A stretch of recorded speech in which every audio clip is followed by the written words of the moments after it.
What's up guys, Brian here down in the Gecko Lab. Thanks for joining me once again. Today we're gonna look at some holdbacks.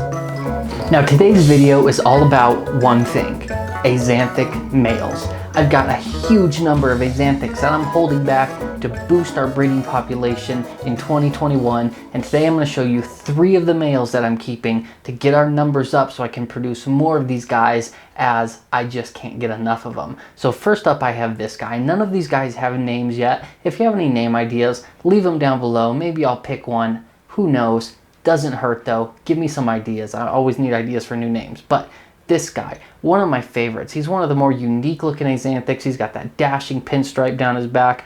Really cool looking tail on this one. This odd gray tail that doesn't really match the rest of his body.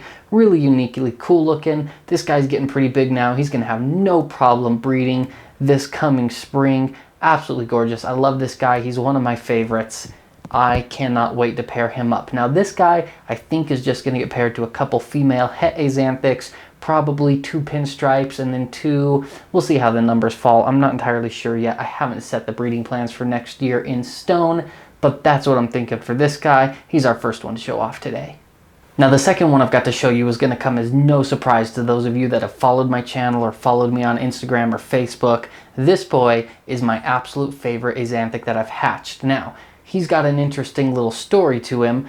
For some reason, when most Axanthics hatch, you'll notice on the next boy in particular, the cream on their dorsal and their sides fades away. Now most hatch patternless, and the ones that you get that do hatch with pattern, all of that cream fades away as they grow.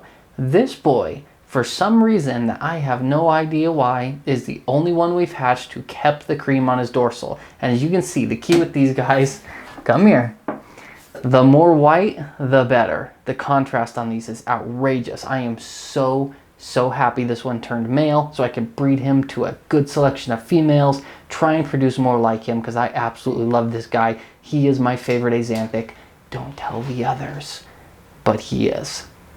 Alright, my third one to show you, this is the youngest of the bunch. He's pretty little. He probably won't breed till a little bit later next year, maybe April or May-ish.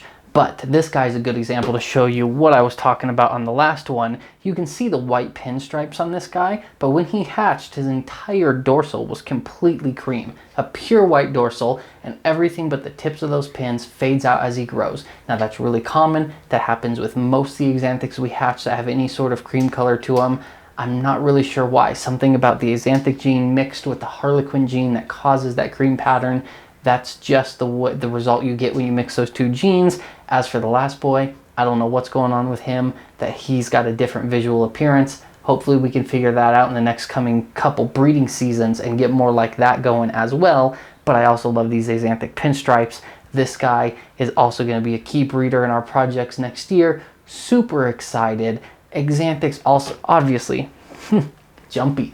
These are my most exciting project. I love these guys. I am super excited now that they're growing into lots of other projects. We got pinstripes, we got the white backs like that dude. Axanthic lily whites, of course, are coming out.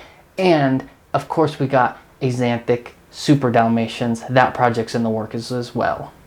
Alright, I know I said today was all about Axanthics, but I couldn't mention super Dals and not show you this guy. Check this young dude out. He's going to be breeding here next year as well, and I do think this guy may just be one of our cornerstone males for that Axanthic Super Dalmatian project. I can't wait for him to get a little bit bigger. Those spots are outrageous on this dude. Such big black spots. Now can you imagine those spots on a pale gray or white, really light colored Axanthic? How freaking cool would that be? I can't wait to see if we can get there over the next 3 or 4 or 5 years or however long this project takes to reach that kind of a level.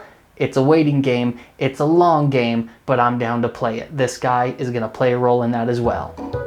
Well, thanks so much for stopping by today, everybody. I really appreciate it. As always, don't forget, like, subscribe, all that good stuff.